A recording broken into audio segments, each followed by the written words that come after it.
naturaleza, dicen, de la causalidad.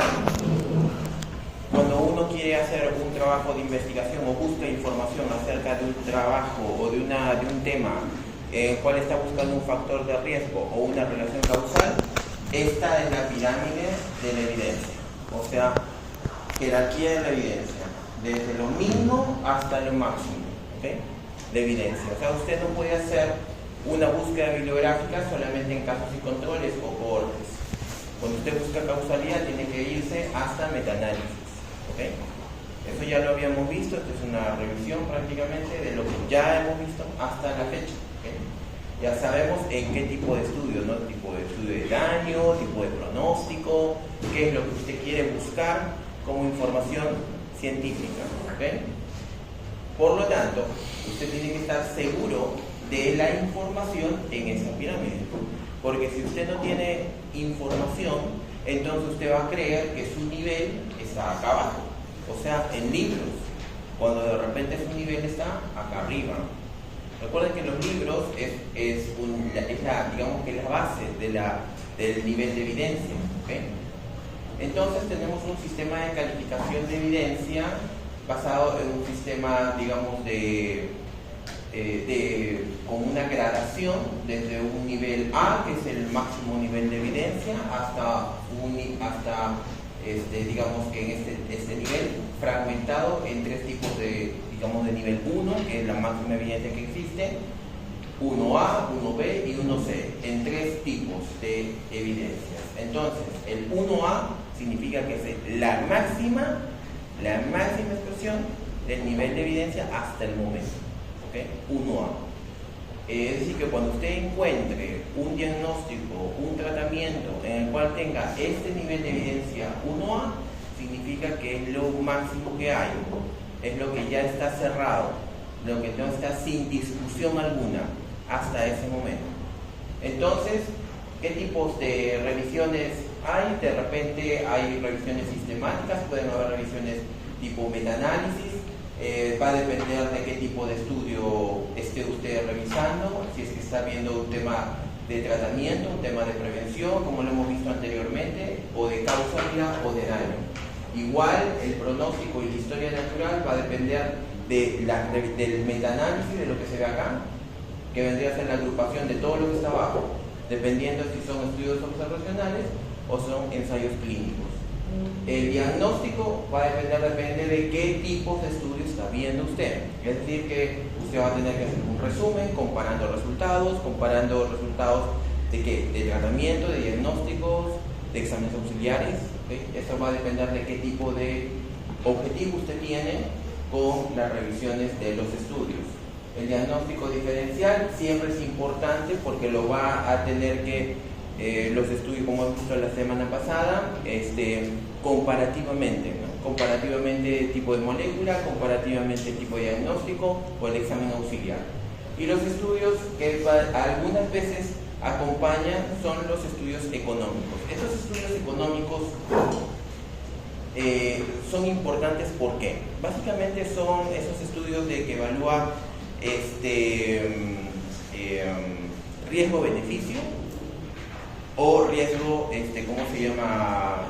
efectividad del tratamiento. Es decir, los estudios de beneficio de un determinado programa, una determinada atención, versus efectividad. ¿Cuál es lo importante de estos estudios económicos? Es que lo que evalúa es el costo. Entonces, el costo que representa un determinado programa, o el costo que representa una determinada molécula, o la dosis de la molécula, ¿no? Entonces, a esos estudios se le llaman costo-efectividad, costo-beneficio. ¿Okay? ¿Cuál es lo máximo entre los dos? El costo-efectividad, porque digamos que es algo más puntual en cuanto a el diseño de estudio, en cual compara qué tan efectivo es el costo por molécula, por dosis, por tratamiento, por programa, por tiempo, versus el estándar. ¿Okay? Entonces, estos estudios económicos son muy importantes en salud, ¿no? Y sobre todo para valorar si el nivel de evidencia es 1A, qué tan costoso es para la institución representar ese tipo de evidencia y volverlo a la práctica, porque la idea es volverlo a la práctica. Puede haber, por ejemplo, tenemos ¿cómo se llama? En la práctica médica, algunas situaciones controversiales que pueden estar en un nivel de evidencia 1A, pero lamentablemente no se hacen. Por ejemplo, creo que, no sé si la mayoría ha hecho cardio, pero ¿cuál es el diagnóstico y tratamiento definitivo de un infarto agudo de miocardio? Diagnóstico y tratamiento definitivo de un infarto agudo de miocardio.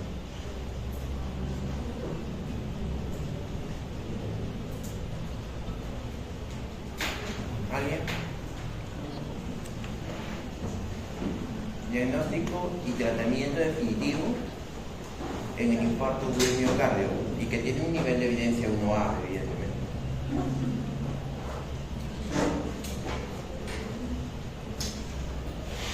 ¿Nadie? ¿Ninguna idea? Es algo básico que ya lo tenía que llevar hasta en fisiología. ¿Nadie?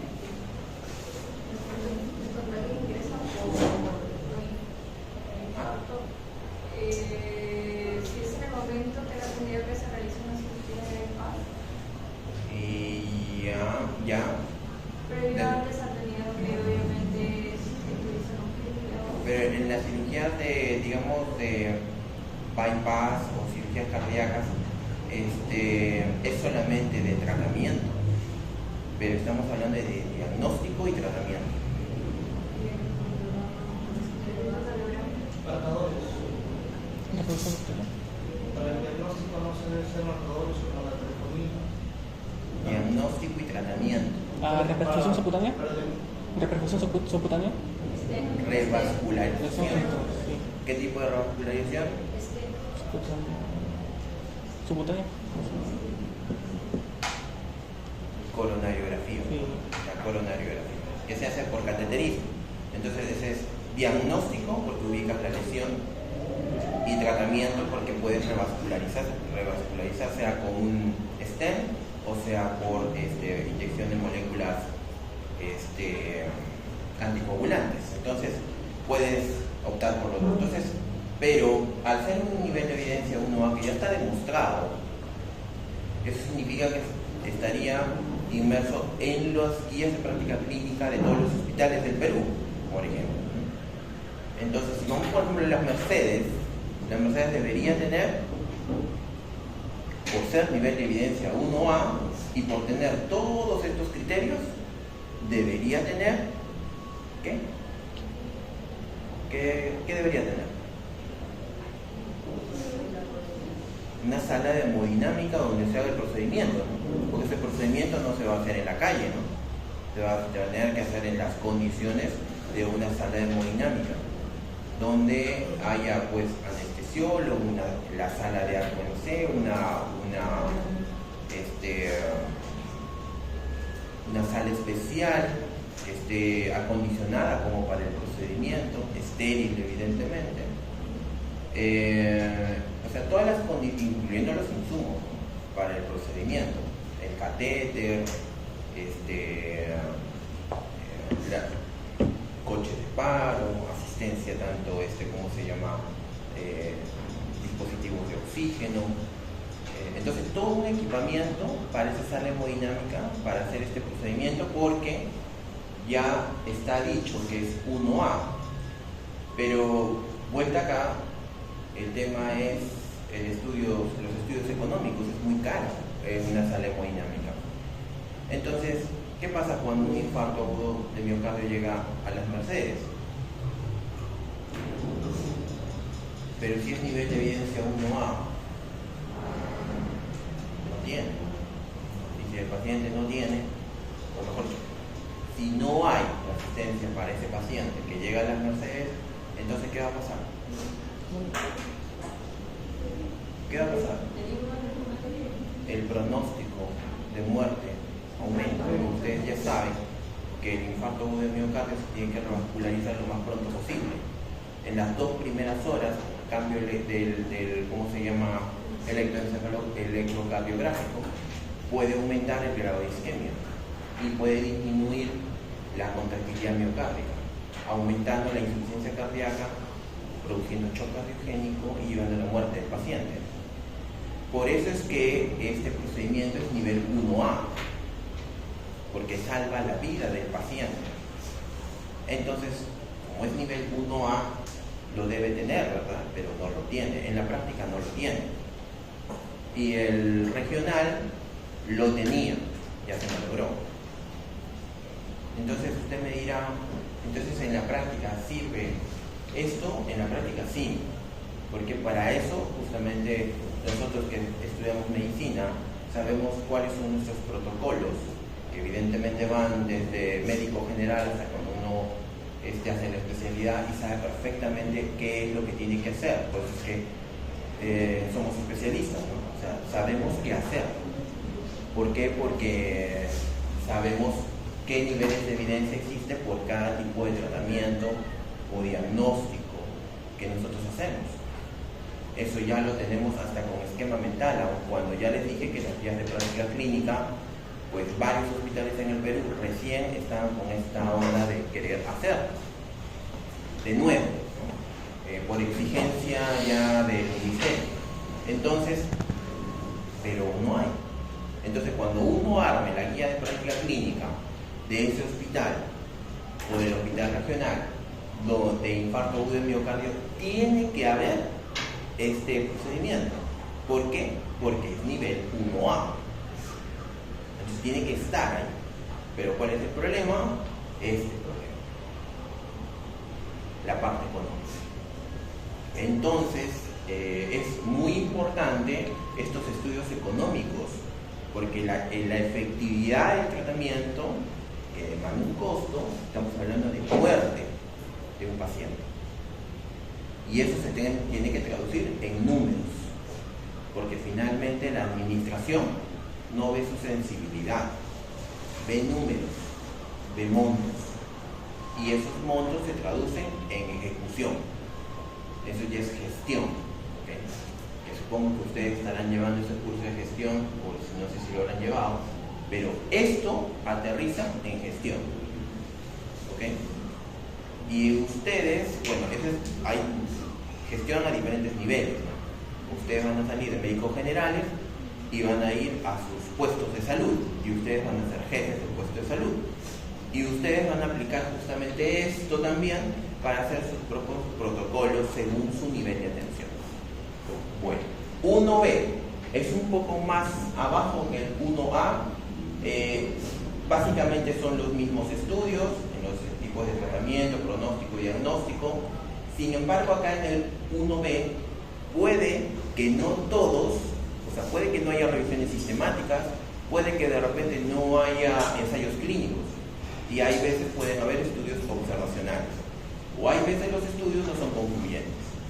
1C significa que, si bien es cierto, hay la evidencia y que es grande la evidencia, sin embargo, hay veces en cuanto al tratamiento, a los, digamos, estudios de tratamiento, no todos son concluyentes, o hay veces ninguno es concluyente. ¿Okay? En cuanto a los pronósticos, de repente no todos podemos encontrar tipos de ensayos clínicos, de repente algunos encontramos como series de casos. Y en los diagnósticos de pruebas de diagnóstico, hay veces los diagnósticos también no necesariamente también son concluyentes, igual como los de tratamiento, prevención, etiología y daño.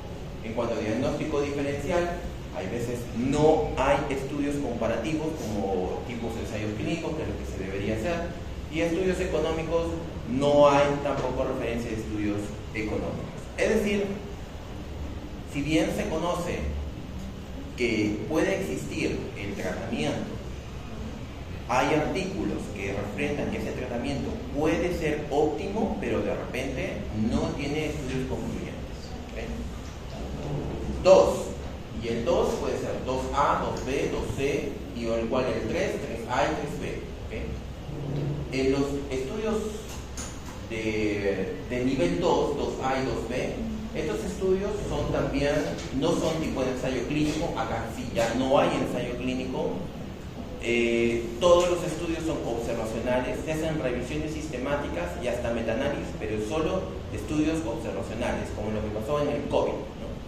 En el COVID, por ejemplo, se trataba de hacer revisiones sistemáticas y metaanálisis. Nosotros hicimos, por ejemplo, uno que lo publicamos en el Almanzor de antibiótico-terapia empírica, es decir, por qué la gente, o por qué, mejor dicho, los médicos restaban antibióticos sabiendo que es COVID, ¿ven? Y a eso le pusimos antibiótico-terapia empírica. Y cuando quisimos revisar pues ensayo clínico no había, todos eran estudios observacionales, y por lo tanto ya por ser estudios observacionales el grado de evidencia es bajo, es 2, y por lo tanto ya no llega. O sea, por más que tú quieras hacer, bueno, hay chicos que, ¿cómo se llama ahorita, que están terminando de esta universidad, que recién la universidad les está diciendo que presenten una revisión sistemática. Están como locos buscando estudios de revisiones sistemáticas y metaanálisis. Entonces, pero algunos están buscando y lamentablemente no llegan. O sea, no llegan a buscar estudios ideales como los nivel 1, ¿no? Es decir, muchos estudios, todos ensayos clínicos, y todos apuntan a un mismo riesgo, todos tienen la misma característica como lo vimos en metaanálisis, o sea, bien agrupaditos todos. No se puede, y entonces ellos están ahora pues, buscando de donde no hay, y hay veces no se puede. Lamentablemente tienes que ver, y ahí es el tema de la búsqueda de evidencia, de que no todo puede tener nivel de evidencia 1, y lamentablemente hay este nivel de evidencia 2, ¿no? Entonces, a tal punto que pueden haber niveles de evidencia, por ejemplo 12, que es el último de los dos, donde lamentablemente pues investigación, resultados casi no hay, y donde solamente se tienen, por ejemplo, estudios económicos de auditorías hechas en hospitales, ¿no? Por ejemplo, el Ministerio de Salud puede ir a un determinado lugar en cualquier país y puede inspeccionar los diferentes hospitales para ver el tratamiento de un determinado problema de salud. Y entonces ellos hacen sus auditorías y hacen sus publicaciones. Lo mismo hace la OMS, por ejemplo, ¿no? Entonces, ustedes buscan el portal de la OMS y ellos tienen sus propios estudios, ¿no? Pero esos estudios no son publicados muchas veces en revistas indexadas, son auditorías que ellos hacen porque la OMS tiene sucursales en todo el mundo, ¿no? Además, usted entra ahí a, trabajos, y y captan médicos, captan profesionales de todo el mundo para todo el mundo, ¿no? Entonces, pero buscan información, la mandan a la OMS y ellos la publican, ¿no? Entonces, esos niveles de evidencia, por ejemplo, son bajos, ¿no? O sea, si usted busca, por ejemplo, un porcentaje, una prevalencia, que lo da la OMS, entonces esto tendría que haber sido publicada en una revista indexada, ¿no? Donde tiene una correcta indexación, una revisión por pares y todo. En cambio, la OMS tiene su propio conjunto sistema de publicaciones, ¿no? Entonces nosotros nos basamos muchas veces también en eso. Son las prevalencias de enfermedades, o ellos dan alertas sanitarias. ¿Por qué? Porque ellos tienen su propio sistema informático a nivel mundial.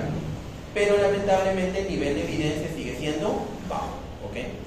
Entonces, ¿qué hacen los países? Toman esas alertas sanitarias y hacen sus propios estudios de investigación, ¿no? En laboratorios, y transforman 2B12 y lo transforman en, bueno, si es que les dan hacer un ensayo clínico, hacer a un nivel de evidencia 1, si es que buscan o tienen el objetivo lograr. Nivel 3 o 3B, igual lo mismo, son estudios todos observacionales. El problema acá, por ejemplo, en diagnóstico, que muchas veces la comparación enmascarada y objetiva de un espectro de pacientes que podría ser, digamos, examinado para un determinado trastorno, pero el estándar de referencia no aplica. Es decir, tu grupo control, tu grupo estándar no es el ideal. Y ese es el problema también de los estudios observacionales, ¿no? Como ya hemos visto comparativamente con los ensayos clínicos. Y acá en el estudio económico, los estudios no son consecuencia de estudios, o sea, no son consecutivos del estudio de cortes, y analizan muy limitadamente la población basada en pocas alternativas de costos. En otras palabras, también son de baja calidad y no son los recomendables, ¿no? Y así tenemos entonces una calidad de evidencia alta, una calidad de evidencia moderada, una calidad de evidencia baja y muy baja. ¿Okay? Ya sabemos que los estudios de ensayo clínico se supone que son los de más alta evidencia científica y los estudios observacionales están muy por debajo. Sin embargo, el tema de esto es que nosotros tenemos que evaluar bien, como ya se le dijo la semana pasada, el tipo de ensayo clínico, porque no por ser ensayo clínico, ya ustedes saben que va a depender de la fase, va a depender de cómo controlaron la variable o las variables, si cómo lo aleatorizaron, si hubo cegamiento, digamos simple, doble, triple.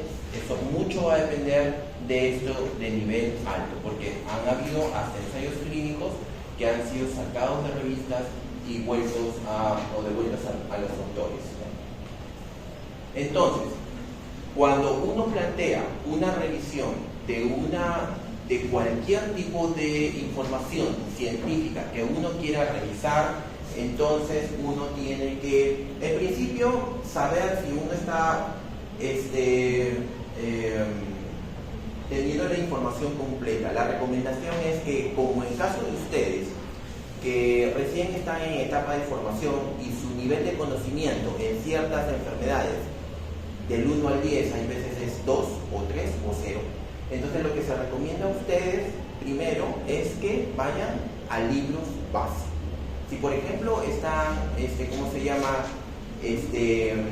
viendo temas de cardiología, tienen que ir a libros de medicina interna, Barrera, Roma, y después se van a libros de especialidad, Bramwell, por ejemplo. Si se van a neumo, entonces lo mismo. Si se van a neuro, también igual, Barrera, Roma, Adams, entre otros libros de neurología. Entonces esa es su materia de información, ¿ok? Pero recuerden que esa materia de información está en la plataforma para investigación, ¿ok? Para búsqueda e investigación. De esa plataforma lo que ustedes intentan o tienen que hacer es buscar la información, ¿ok? Tener el panorama completo de que usted está queriendo buscar información científica, ¿ok? Porque ustedes como futuros médicos tienen que estar siempre informados, ¿ok? Y luego de eso, ver cuál es el objetivo de todo el panorama de lo que quieran revisar. Causalidad, diagnóstico, tratamiento. ¿Qué es lo que quieren? De repente fisiopato, de repente genética, de repente va a depender mucho de los objetivos que ustedes busquen en cuanto a esta información completa. Entonces, recién se mandan con búsqueda en los portales de búsqueda científica. Ustedes tienen ahí de Scopus, Web of Science, pueden usar Ginali, ODIT, Embase, Cochrane, entre otros, ¿no? Y buscan artículos según la terminología MESH, que ustedes ya saben que son conectores, depende de lo que quieran ustedes buscar, ¿ok? Y luego de eso, ustedes se van a situar en una relación de evidencia científica publicada. Y ustedes ya saben que esta es la pirámide de la evidencia, ¿ok? Entonces, la siguiente recomendación que se les da es que depende del tiempo que ustedes tengan. Si es para estudio tesis, o sea, si usted está buscando información, por ejemplo, para hacer su tesis, lamentablemente usted necesita todo y empiece siempre por el todo, ¿ok? Por el máximo nivel de evidencia, ¿ok? ¿Por qué? Porque si usted está viendo un metaanálisis, el metaanálisis prácticamente es el resumen del actualizado, evidentemente, no se va a obtener un metaanálisis, pues, no sé, del siglo pasado. Tiene que ser un metaanálisis actual, ¿no? Por lo menos no mayor de 2 años o 3 años a lo mucho. Entonces, en ese metaanálisis es la concentración de artículos publicados hasta ese momento. Entonces, usted se centra en el metaanálisis y el metaanálisis comienza a sacar toditos los artículos que fueron metaanalizados. Y artículo por artículo usted lo tiene que leer. Si el metaanálisis fue de ensayo clínico, cada ensayo clínico ustedes lo tienen que leer. Si su metaanálisis es de estudio observacional, también tiene que leer. ¿Ok? Y eso estamos hablando de tesis, ¿no? Porque tesis no es algo que usted lo hace ahorita, una monografía, y lo presenta a fin de mes. No, tesis es de acá, de acá 2 años, 3 años, 4 años, hay algunos que lo dejan hasta más años. ¿Okay? Entonces, lo que se quiere es que usted lea acerca del tema de investigación, porque es tesis. ¿Ok? Tesis. Por eso se le recomienda que a los que hagan tesis, hagan en estudios que les guste, porque de repente a usted está planteando un estudio de tuberculosis, pero a usted no le gusta nada de neumología o le gusta muy poco neumo. Entonces hay cursos que son pesados, pero usted lo va a tener que leer porque usted es médico o va a ser médico y tiene que manejar todos los temas, al menos digamos el 50% de la información que tenga de cada aspecto de la medicina, ¿okay? Y por eso también lo van a calificar. Usted va a dar examen, va a dar ENAM, va a dar residentado, etcétera, etcétera. O sea, también lo van a calificar por eso. Entonces, lo que se quiere es que al menos tenga un 50% de información en cuanto a su parte médica. ¿Por qué? Porque va a ser médico, o sea, esa es parte de su profesión, ¿ok? Entonces, cuando usted hace una tesis ya no es un tema de información médica, es algo que usted va a leer profundamente, porque usted quiere algo objetivo, planteado como trabajo de investigación. Entonces, la recomendación es en algo que a usted le llame la atención, en algo que usted se está proyectando de repente como especialista o como futuro especialista, ¿ok? No sé, en cardio, neumo, lo que fuera. Entonces plantea un tema de investigación y en ese tema que le guste, usted comienza a buscar toda esta bibliografía que hay acerca de esto. Si es para un tema de artículo e investigación, no es tanto así. La revisión, si bien es cierto, yo les recomiendo que para artículo de investigación, a diferencia de la tesis, que usted va a tener un asesor, o bueno, 3 asesores, tiene que tener 3 asesores, o sea, el asesor, ¿cómo se llama? El asesor metodológico, que le pone la universidad, el asesor temático, que es del tema, y el asesor estadístico, que es el que procesa los datos y analiza los datos. En cambio, en artículo no. En artículo usted lo que va a necesitar es pegarse a una línea o a médicos que hagan investigación. Médicos que hagan investigación. ¿Okay? Es decir, si por ejemplo existe, ¿cómo se llama? Como ahora una jornada de endocrino. De repente hay médicos que van por el tema de investigación endocrino. Usted va a eso y ya de chiquitito usted tiene un contacto con esos médicos y de repente ellos están haciendo investigación y se pliegan ahí, ¿okay? Entonces, y así con cardio, así con neumo, así con otras especialidades. No he visto mucho en cirugía, por lo tanto la verdad que no le podría decir, ¿okay? Más que todo se ve en el área clínica, ¿okay? Fuera de artículos, si usted quiere hacer una revisión personal, si usted quiere hacer una revisión porque usted quiere estar informado o informada, porque, no sé, está pasando la visita, cuando usted sea interna o externa, entonces usted va a necesitar esa jerarquía de evidencia. Entonces ya el tema ya no se vuelve tan profundo. ¿Por qué? Porque en un pase de visita usted no tiene tiempo, ¿okay? Y en el pase de visita usted va a depender de los médicos que pasan la visita, ¿okay? En emergencia no hay tiempo para nada, en cirugía no hay tiempo para nada. O sea, lamentablemente en los hospitales ustedes ahorita están viviendo, digamos, la burbuja, pero de ahí cuando salgan de la burbuja se van a chocar con la realidad, y la realidad es fuerte, ¿okay? No es como ustedes están ahorita, la realidad es muy fuerte y dependiendo en cada hospital. Claro, cada hospital tiene sus cosas, sus particularidades, pero en el hospital donde yo estoy, en ciertas áreas, la cosa es bien fuerte. ¿Por qué? porque están sometidos a estrés, están sometidos al trabajo diario, entran a las 5 de la mañana, 6 de la mañana y se van a las 8, 10 de la noche, ¿no? Algunos se van temprano, digamos, porque les dan, ¿no? Tú libre, como le digo, hay especialidades y especialidades, gineco es muy movido, por ejemplo, UCI es recontra movido, emergencia full, o sea, sin embargo, hay un cierto tema pues con los internos que ha cambiado, ¿no? Pero aún así sigue siendo movido, ¿ok? Entonces no va a haber tiempo, usted va a estar cansado, cansada, no va a estar ahora así como usted está, sentadito, no, usted va a llegar a su casa y va a llegar a dormir, ¿ok? Entonces el tema es que no va a tener tiempo mucho para leer, por lo tanto su lectura va a ser más focalizada. Ahora sí pueden tener tiempo para leer, pero cuando estén allá no van a tener mucho tiempo para leer, ¿ok? Entonces, cuando estén allá en la guerra, ustedes van a tener que hacer una lectura veloz y clasificada. Entonces, lo mismo aplica acá en esta jerarquía de la evidencia. Y va a depender de qué tipo usted, digamos, cosa quiere revisar. De repente le ponen una exposición, ¿no? Generalmente a los internos les ponen exposición.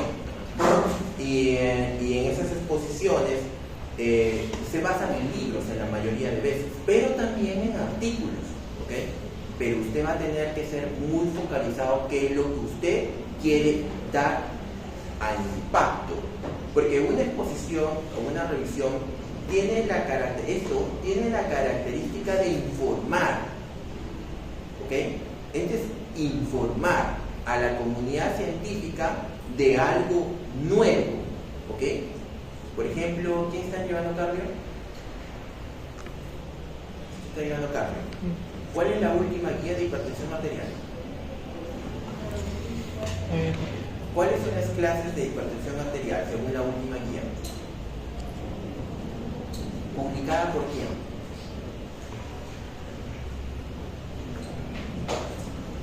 Si usted fuera mi interno, yo lo pongo. ¿Por qué? Porque usted está desactualizado, ¿entiende? Está desinformado.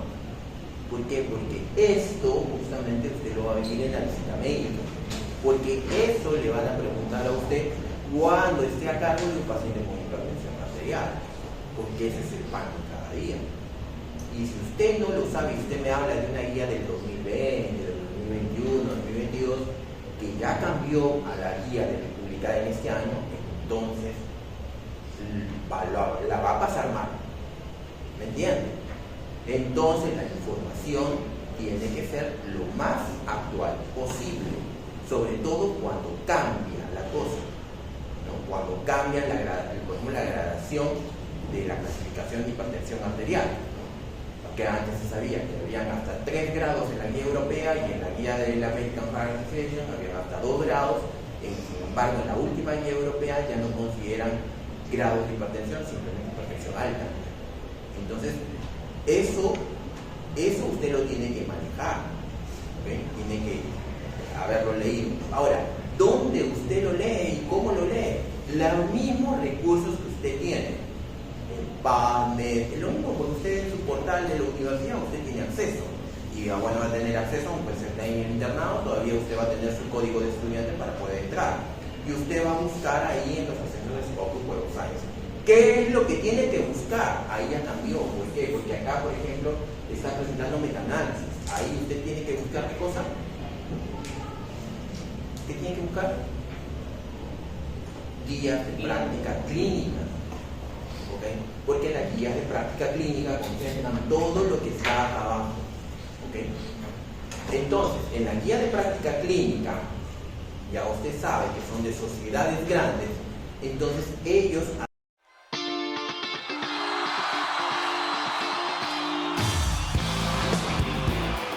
le va a preguntar estadística, ¿okay? Porque sin eso usted no va a poder discernir de qué está usted analizando como estudio. Eso es básico, ¿okay? Saber discernir los resultados que se demuestra en un metaanálisis o que se demuestra en un ensayo clínico o que se demuestra en estudios observacionales, ¿okay? Bien. Entonces, salvo eso, lo que pasa es que ya saben también que los estudios tienen riesgo de sesgo. ¿Okay? Ese riesgo de sesgo lo tendría que poseer en la misma publicación, pero usted también ya la puede analizar. Claro, está revisando. Ya sabe este tema de la precisión e imprecisión que ocurre en los metaanálisis. O hay estudios que también muestran sus ORs, digamos, que ya lo están mostrando así en cuanto, por ejemplo, a las características clínicas de la población de estudio y lo muestran así como un forest plot. Entonces ya eso también ya lo saben. ¿Okay? Entonces, los estudios de investigación, todos los estudios de investigación, todos deberían tener un nivel de evidencia en cuanto a sus resultados, en cuanto a, digamos, a su material de información que ellos tienen, a la comparación de los resultados que también se dan en los estudios, también en el análisis del riesgo de sesgo que puedan tener ellos, y en cuanto a su metodología que ustedes usen, como por ejemplo la metodología GRADE, que es la más ampliamente usada para, por ejemplo, ver el riesgo de sesgo, eso ya va a depender de, digamos, si es un metaanálisis, eso depende del estudio, o usted también lo puede evaluar. Y el tema de, pues, de todo esto de el riesgo de sesgo, inconsistencia, direccionalidad, imprecisión y sesgo de publicación, eso usted tendría que hacer, ¿okay? Porque es necesario al momento de leer un estudio. Y es por ese motivo que cuando usted, sobre todo cuando usted ya esté en la práctica clínica de interno, lo que se quiere es que tenga la información adecuada, pero que también la analice críticamente, porque hay veces se malinterpreta esa información. Y esto pasa muy frecuentemente en los médicos, en nosotros, por leer mal, o hay veces por no, digamos, no tener una información de los diseños, o sea, de no saber qué tipos de diseños son, ni tampoco el tema de la parte de los resultados y el análisis estadístico que se hizo en el estudio. Entonces, es motivo de que si es que a alguno pues no le gusta eso, no a todos les gusta, pero es muy necesario en el momento que uno está leyendo este tipo de evidencia científica. Ese es digamos, lo pesado al leer de un libro, ¿no? Y hay veces cuando también hay libros que como te inducen a eso. Por ejemplo, digamos, leer un Guyton es más denso y pesado que leer, por ejemplo, un Gannon o leer otro libro, ¿no? Porque el Guyton te arroja mucha evidencia estadística, ¿no? De estudios experimentales. El Harrison, por ejemplo, es más denso leerlo. ¿Por qué? Porque tiene muchos resultados epidemiológicos y de estudios también, lo cual el Farreras no. El Farreras es un libro que te da, digamos, una redacción que no te mete tanto en temas, digamos, de epidemiología o estadística, ¿no? Sin embargo, sí te dan los datos, pero no tanto como en cuadros o como en tablas, como lo puede mostrar el Harris, ¿okay? Y así hay libros, ¿no?, que te inducen a leer la parte más bioestadística o más, digamos, de resultados de estudios que, por ejemplo, ¿cómo se llama? Que otros libros. Adams, por ejemplo, de neurología, es un libro que es como el Farreras Medicina Interna o como el West de Neuro o el Bramwell de cardiología. Adams es un buen libro, pero denso también. ¿Por qué? Porque también te mete porcentajes, te mete estudios, entonces, y lo hace frecuentemente en su redacción. Así que, como les digo, hay estudios, hay libros y libros también, ¿okay? En ese sentido. Lo que se quiere con esto es que ustedes traten de revisar lo mejor posible sus artículos, ¿okay?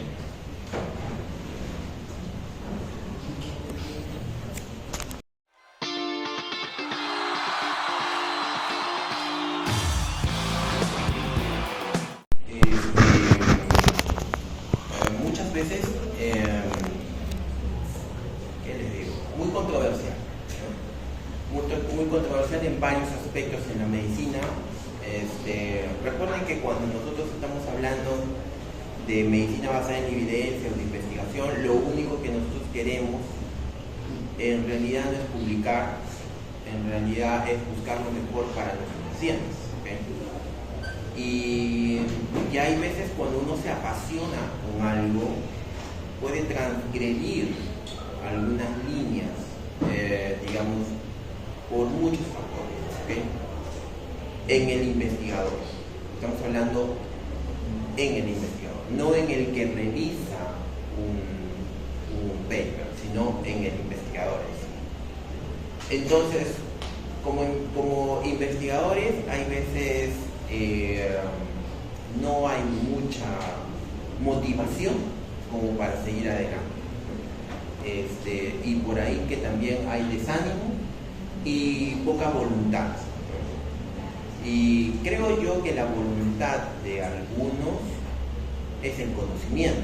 ¿Okay? Entonces, por ahí que por la parte médica eso ha crecido bastante, porque antes yo no me había formado, aún haber hecho mi maestría en fisiología en San Marcos, no me enseñaron la parte bioestadística como la aprendí en el doctorado. Sin embargo, para hacer un estudio de investigación y para todo lo que les he dicho, es necesario tener al menos un nivel básico e intermedio de bioestadística, porque esa es una rama de estadística, eso no es una rama de nosotros, sin embargo la aplicamos a nuestros pacientes. Pero esta voluntad es literalmente voluntad, porque la verdad, la voluntad que nosotros, bueno, al menos que yo percibo, es básicamente buscar lo mejor para nuestros pacientes. ¿Okay? Hay algunos que tienen la voluntad de publicar, de estar publicando y crecer en el RENACYT, también eso puede ser, ¿no? Va a depender de cada persona en realidad, ¿no?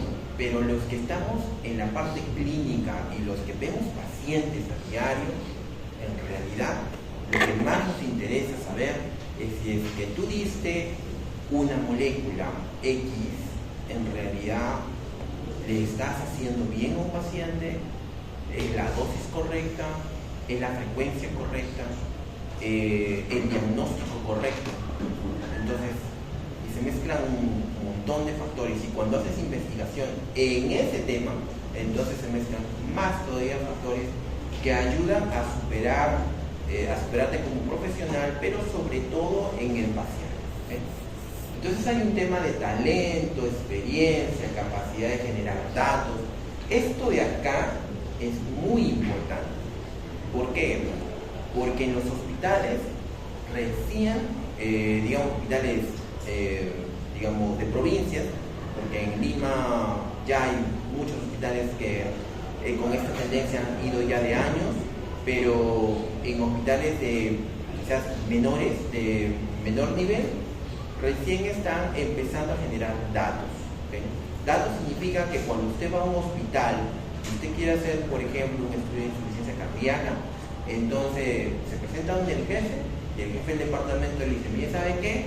Nosotros tenemos una data de hace 5 años de seguimiento de esto. ¿Qué quiere usted hacer? No, es que yo quiero hacer difusión ventricular derecha. Ah, ya, sí tenemos esto. ¿Y usted qué quiere hacer? No, es que yo quiero hacer arritmia. Ah, también tenemos esta data. No, es que yo quiero hacer, ¿cómo se llama? Otra patología. Entonces, tienen data. Entonces, ¿qué necesitan ellos? Necesitan que gente como usted, que quiere hacer su tesis y que recién está aprendiendo, se pliegue, ¿no?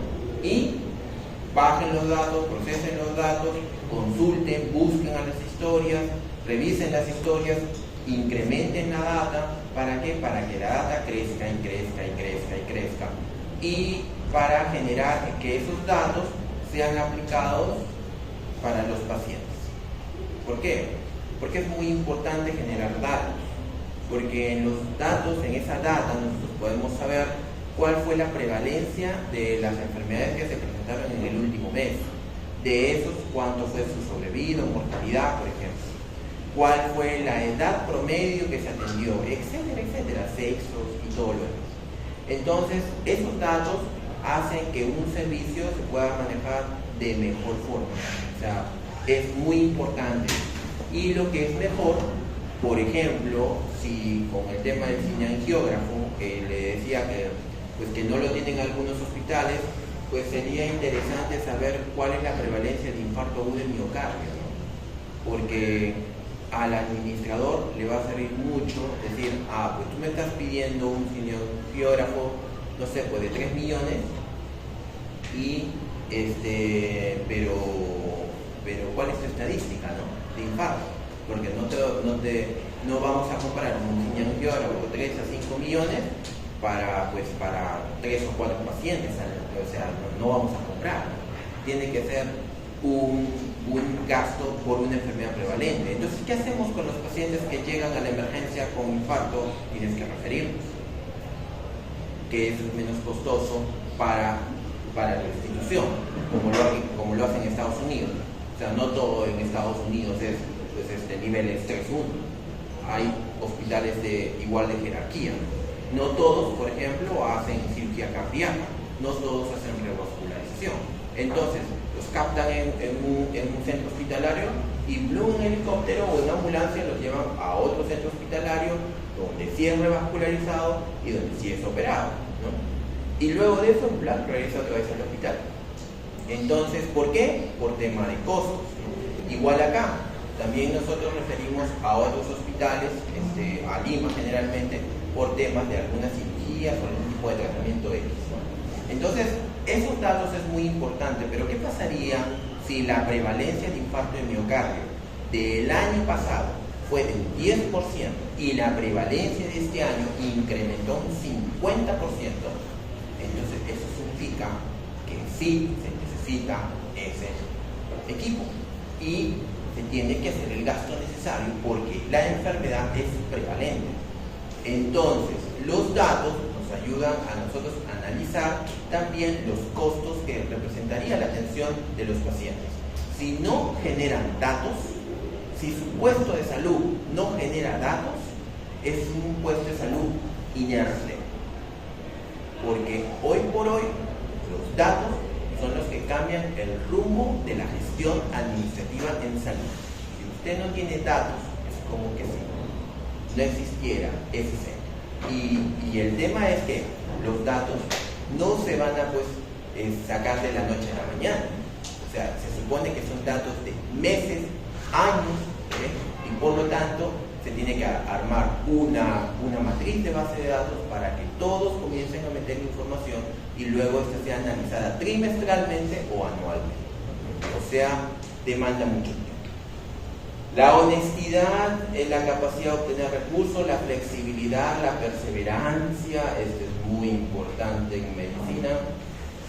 La confianza, la capacidad de reconocer problemas, capacidad de congeniar con sus colaboradores, eso también a veces pasa. La competitividad, eso ha aumentado tremendamente, ¿no? O sea, aquel que no es competitivo hoy por hoy está perdido, ¿no? Ayer estuve, conversando con un joven que me estaba atendiendo X, y me dijo, ¿no? O sea, él era, estilista, y me decía, parece que, no sé si no me dijo, pero estaba estudiando algo. Bueno, la cosa es que me dijo que él tenía a su sobrino que estaba estudiando medicina, ¿no? Entonces, sobrino, primo, y me dijo, doctor, medicina es muy estresante, ¿verdad? Yo le digo, sí es estresante. Entonces, doctor, pero ¿cómo hace el médico para acumular tanto conocimiento y ese conocimiento poderlo aplicarlo en los pacientes, en la práctica médica? Porque algunos dicen, y ese fue el tema, algunos dicen que la práctica hace al buen médico. Y Y entonces yo le dije que no, que no es así, ¿no? Eso sí era en mi época. En mi época pues no había eso, ¿no? Estás tú grabando. No había eso, porque todos teníamos que anotar. ¿Okay? En mi época no había laptops, no había WhatsApp, no había canales de YouTube, ¿okay? No había eso. ¿Okay? Entonces, ¿qué hacíamos? ¿Cómo conseguíamos el material? Viajábamos, yo tenía que viajar, yo me formé en Arequipa, yo tenía que viajar a Lima para conseguir los libros. Y los libros estaban muy caros, o como ahora. Un libro, por ejemplo, de mi especialidad hoy día, está alrededor de 1.500 soles, el original. En ese tiempo, así más o menos estaba. Igual, no, creo que no cambiaba. Eran originales y eran pocos, a diferencia de ahora sí hay, viene por tandadas, pero antes no, antes era escaso. Entonces, ¿qué hacían? Algunos médicos que tenían la solvencia, pues compraban un libro y sus estudiantes hacían fotocopia. Entonces los libros terminaban ahí en una calle, una avenida, ¿cuál es su nombre? Ya me olvidé. Full libros fotocopiados. Entonces nosotros íbamos estudiantes ahí y comprábamos los libros fotocopiados, nos los enviaban y me regresaba pues con mis libros de contenido. Pero esos libros tenían una antigüedad de más o menos entre 2 a 3 años, o sea, desde que se publicó hasta que tenía yo en mi mano ese libro, y de eso estudiamos. ¿Okay? Por lo tanto, yo me formaba del libro, de la fotocopia y de la pizarra, porque no había eso, de la pizarra. Entonces, el profesor pues escribía en toda la pizarra y nosotros pues comenzábamos a escribir. Y entonces de eso nos venía el examen. Pero ¿qué pasaba? El libro era un solo libro y la información que estaba en el libro no concordaba, como lo que ustedes ya saben, no concuerda muchas veces con la información que te da el catedrático. No concuerda, hay vacíos, ¿no? Entonces, ¿qué hacíamos nosotros si solamente teníamos un libro y teníamos lo del catedrático? Entonces quedaba pues al libre albedrío y el profesor nos destruía en el examen, porque evidentemente habían vacíos. Habían dos formas de aprobar básicamente lo que el profesor te decía y de memoria lo que decía el libro. De memoria, literalmente algunos te tomaban páginas, ¿no?, de libro. Libros, estamos hablando como la Target, estamos hablando de libros como el Gaito, estamos hablando de libros, son libros antiguos. Entonces, hay libros así, ¿no? Entonces, era muy, pero muy bravo estudiar. ¿Okay? Entonces ahí resultaba que nosotros nos sentábamos en la teoría, pero cuando venía la parte práctica, entonces la parte práctica, ¿qué era? La parte práctica era el paciente, ver, luego vino el internado. Entonces uno aprendía de la parte práctica mucho. ¿Por qué? Porque la parte teórica la quedaba pues prácticamente en memorizar, en todo lo que se representaba, como ustedes saben, pasar un examen, ¿no? Entonces, pero la parte práctica era la parte aplicativa, era la parte que tú veías el paciente y entre más pacientes veías, pues mejor. ¿Por qué? Porque tenías poca información hasta ese momento y veías más pacientes y aprendías de los médicos más antiguos. Entonces, más antiguos te decían, esto no, esto, te vas de acá. Entonces tú a la fuerza aprendías. O sea, era pues algo que ¿cómo lees eso? Como la letra entra con sangre, ¿verdad? Así era, literalmente. ¿Por qué? Porque te exigían bastante y tú tenías que responder esas expectativas con libros como Williams, con libros como Farreras, con libros como Harrison, carreras no llegaban mucho, Harrison, como libros que eran densos de leer y que tú tenías que, pues ahí, pues, ¿cómo se llama? Batirte contra, digamos, los médicos asistentes que estaban en ese entonces, que eran antiguos. O sea, no había tantos médicos jóvenes como ahora, ¿no? Habían médicos antiguos, o sea, médicos, pues, antiguos, ¿no? No había muchos médicos jóvenes. Entonces, la parte práctica era muy, muy importante. Y la parte teórica, lo poquito que tú podías obtener con la parte teórica. Ahora no se ve eso. Ahora usted tiene información y si usted no está informado es porque usted no quiere leer. Porque a usted no le interesa leer. Antes no. Ahora usted sí. Y yo les digo a los residentes, ¿no? O sea, ¿qué quieres? Que yo te enseñe a hacer una paracentesis. Eso está en ese tutorial, tú lo buscas en tu celular y ves un tutorial. Así como tú ves tu TikTok, también puedes ver tutoriales de cómo hacer procedimientos. Y lo hacen en tiempo real y con pacientes en vivo. Y tú puedes aprender a hacerlo. O sea, ya tienes algo. Yo antes, ¿qué podía ver? Si cuando yo entraba al internado y me hacían paracentesis, yo lo tenía en un dibujo de esos de dibujo, ¿no? O sea, con papel blanco y con negro, ¿verdad? Ni siquiera a color. ¿Okay? En cambio, usted lo puede ver en un video. Usted no tiene ahora ninguna objeción ni nada de no poder usted mezclar la parte teórica con la parte práctica. Ayer estábamos con una estudiante de neurología y estábamos realizando meningitis, ¿okay? Y entonces, meningitis, evidentemente, la parte práctica vendría a ser líquido, la toma de muestras de líquido cefalorraquídeo, ¿no? Y también, hay veces hacemos revisiones de, por ejemplo, accidente cerebrovascular y tienes que realizar tomografía, porque sin eso, no, o sea, no, es incompleto. Entonces, las imágenes son muy importantes en ciertas patologías. Entonces, si tú no sabes eso, tienes la información incompleta, como la teníamos antes. Antes, ¿qué yo podía pedir una tomografía en un accidente cerebrovascular? No podía, porque no había. Y por lo tanto la información era escasa. Ahora no. Ahora ustedes tienen toda la información a sus manos. Es responsabilidad de ustedes el leerla y estudiarla. Por eso es que yo le respondía a él, ahora no. Ahora las dos van a la par. ¿Por qué?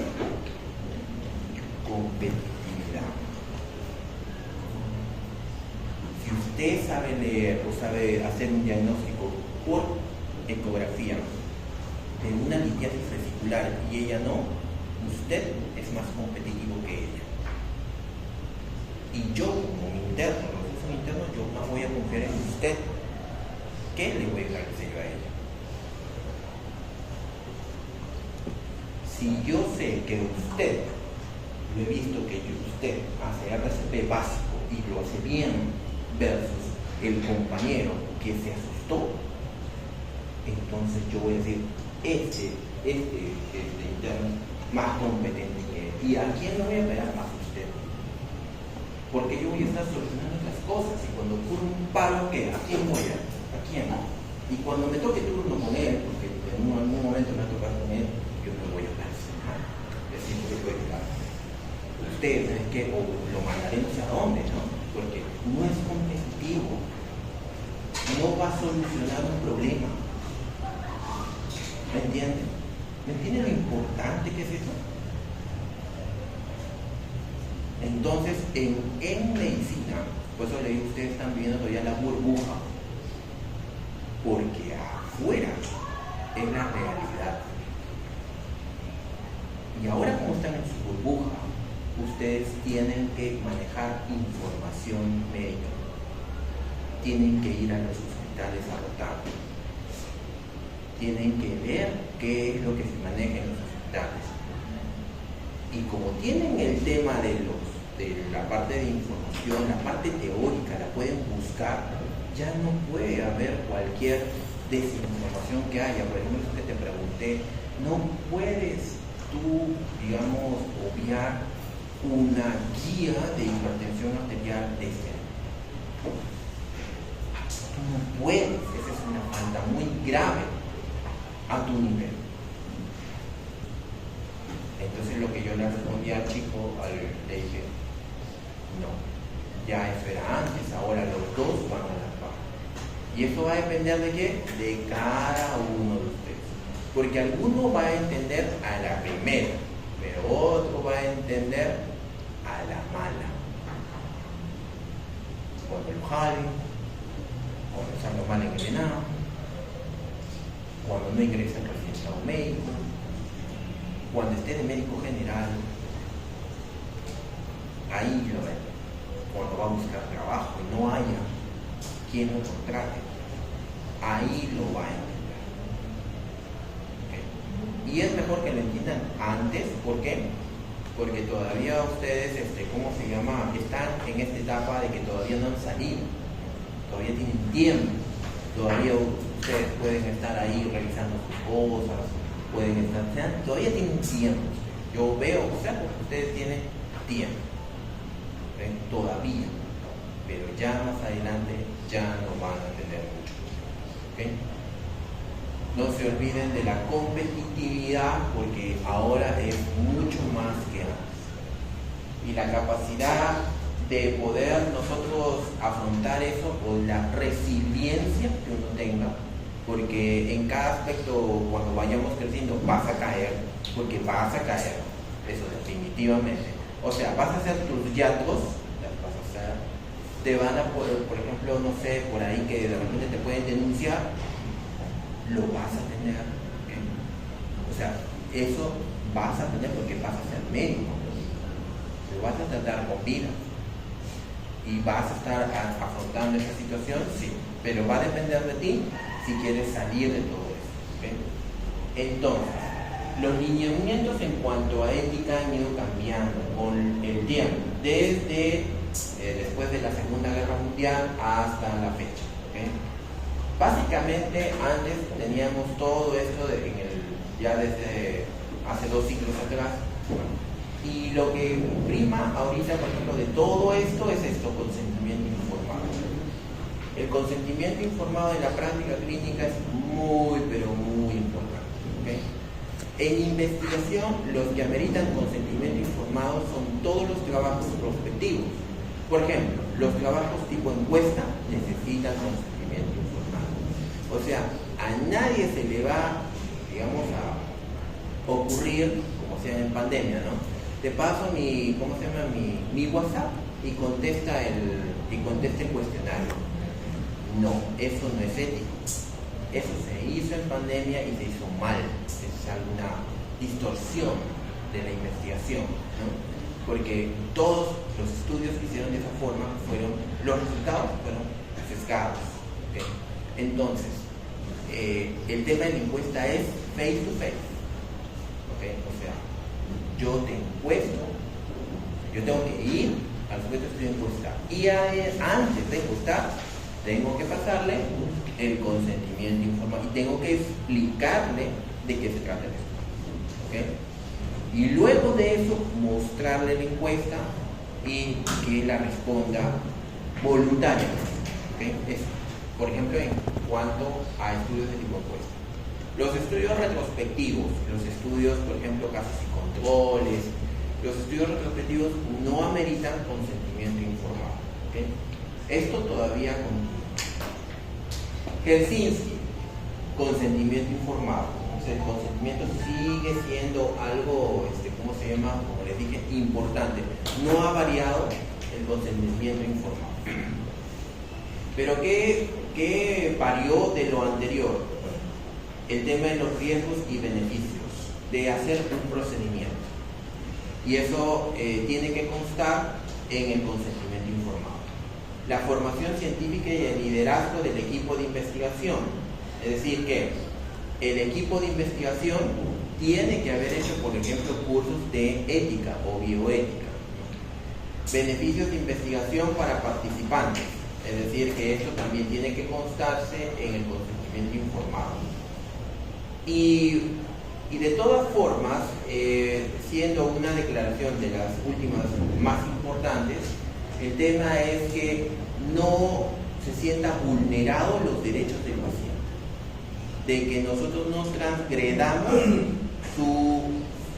su privacidad, ni su voluntad de acceder a algo que como investigador yo deseo o yo quiero investigar. ¿Okay? Miren acá que dice el uso limitado, por ejemplo, del placebo. Entonces, estos principios básicos de investigación biomédica lo que desean es básicamente proteger la vida, la intimidad y la dignidad. Son principios formativos científicos, evitar el daño del medio ambiente.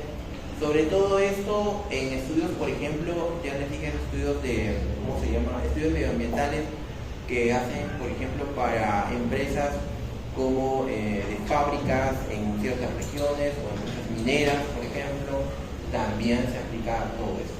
Presión del Comité de Evaluación Médico-Científico. La cualificación científica de los investigadores, como les dije, tienen que hacer sus cursos, ¿no? Ponderación de riesgos-beneficios, beneficios reales, población, consentimiento informado de los participantes, protección de integridad, confidencialidad, privacidad, protección de pacientes sometidos a intervención. El informe Belmont, este informe Belmont está en su manual de investigación.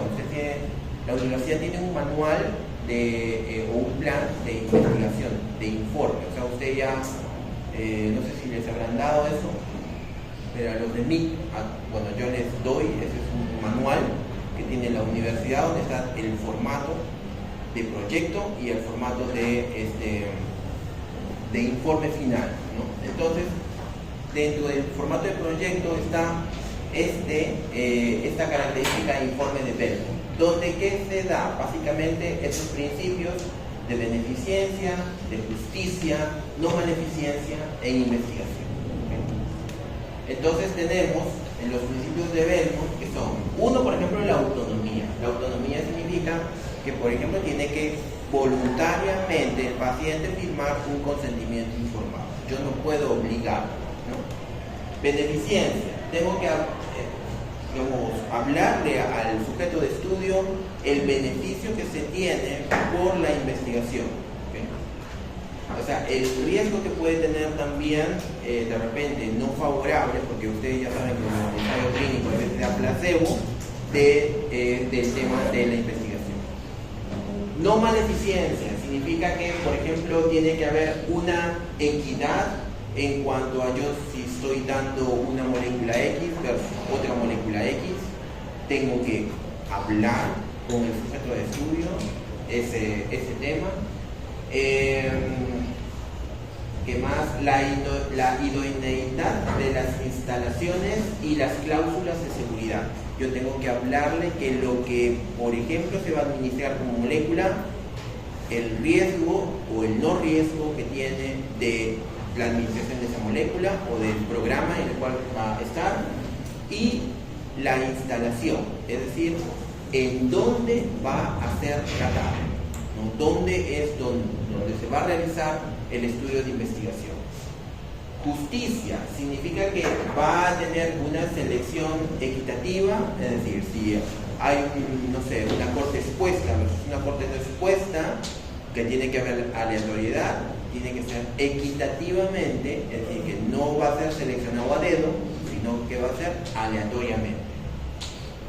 Y evidentemente tengo que hablar también con el sujeto de estudio en cuanto al tema de la provisión o compensación por daños, que eso sí se tiene que dar.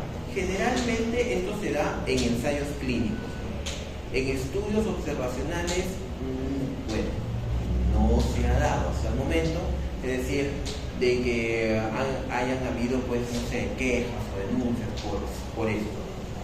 No porque no tendría que ser, ¿no? Porque son estudios observacionales, todo se recolecta de una historia clínica, no se tiene contacto con pacientes, aun cuando tú lo puedes ver, pero lo que recolecta esa información es lo que está en la historia clínica. pero en los ensayos clínicos no. Lamentablemente ahí sí tú tienes que intervenir y por eso ahí sí tendría que haber una cláusula de que si es que ocurriera algo con el paciente, el equipo de investigación lo tiene que subvencionar. ¿Okay? Entonces,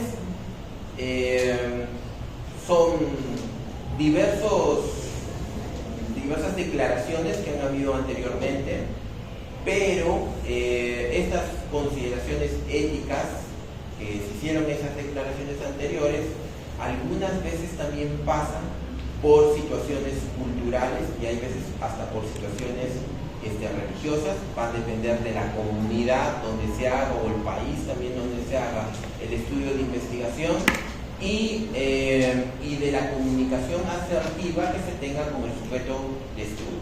Entonces, responsabilidad que emana del equipo de investigación, la comunicación que mucho depende del equipo de investigación y el sujeto de estudio, y el trabajo en equipo de todo el equipo de profesionales que están inmersos en el equipo de investigación. Comités. Siempre para que un estudio sea publicado tiene que pasar por un comité de ética. No puede haber ningún estudio que no sea aprobado por un comité de ética. Es lo mínimo que se requiere para su publicación. En cuanto a ustedes, por ejemplo, cuando presenten sus proyectos, ustedes van a pasar un comité que es de esta universidad. Si su trabajo es comunitario, solamente es inmerso de este comité de esta universidad, pero si su trabajo es hospitalario, entonces tendría que tener la aprobación del comité hospitalario, ¿no? Y hay veces eso demora, ¿no? Demora, ¿por qué? Porque ese comité es así como aquí, una reunión de profesionales evaluando proyectos de investigación. Algunos lo hacen individualmente, algunos lo hacen por mail. La mayoría de estas evaluaciones son vía mail. O sea, tú no conoces quién es el que te realizó el proyecto, ¿no?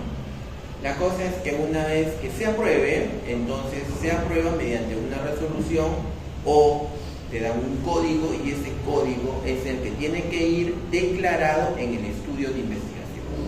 Es decir, en la redacción del estudio de investigación para publicación, uno tiene que consignar la resolución y el código de aprobación del comité de ética que aprobó el proyecto o el estudio de investigación. ¿Okay? Uso de placebo en los ensayos clínicos.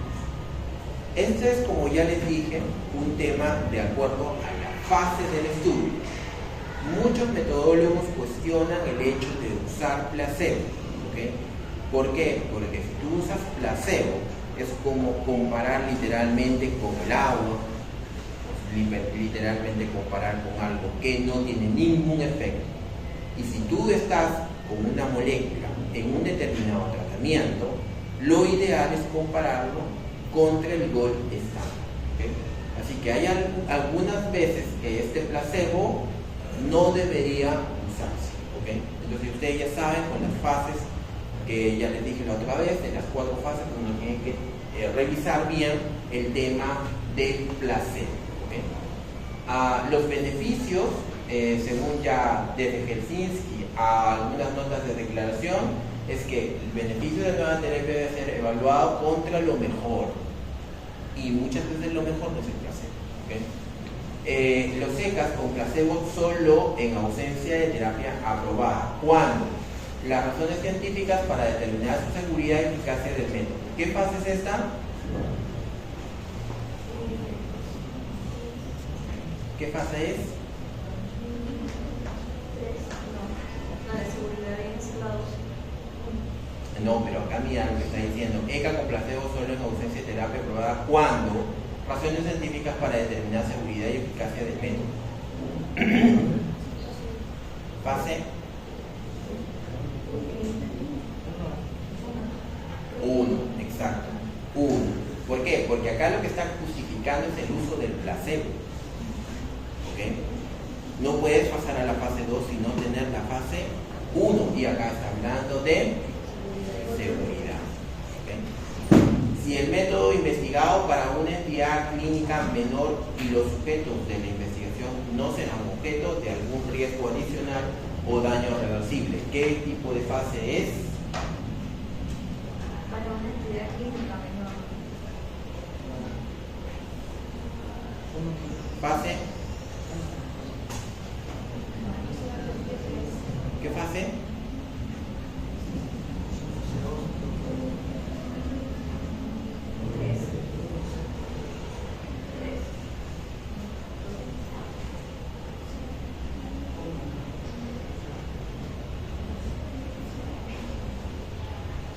¿Qué fase es?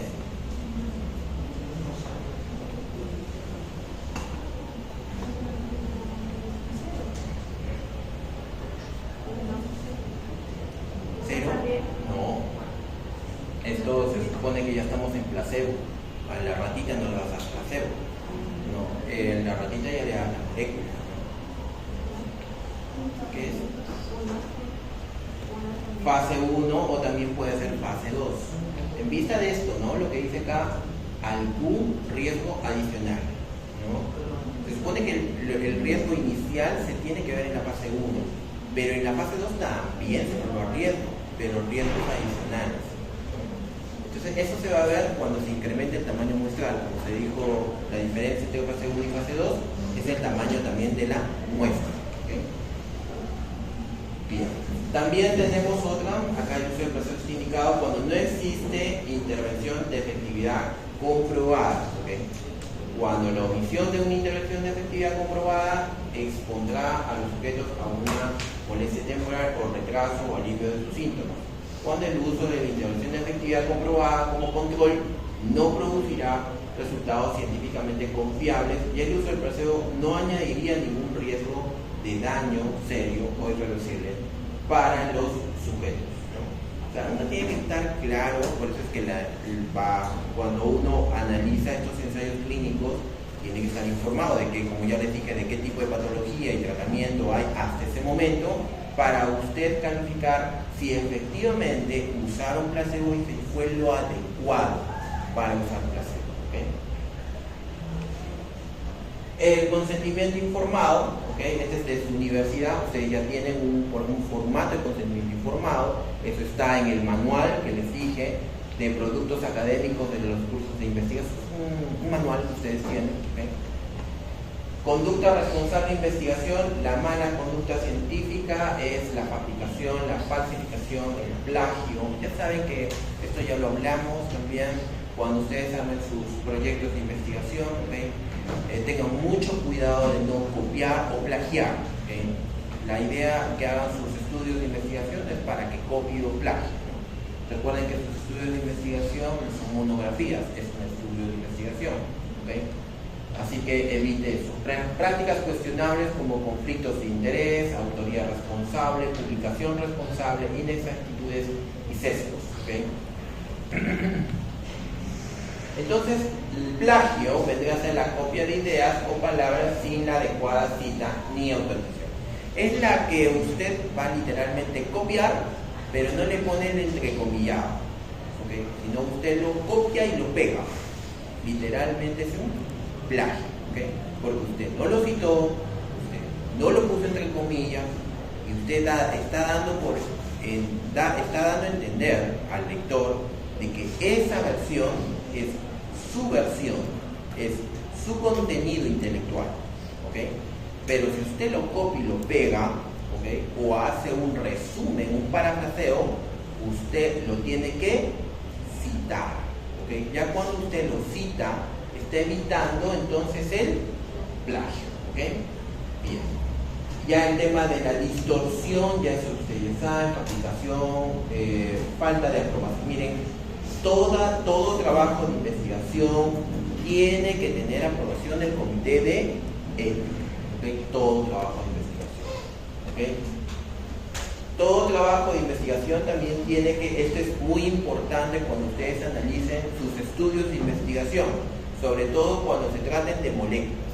Recuerden que las químicas son los principales que están detrás de la aprobación de sus moléculas, ¿ok? ¿ok?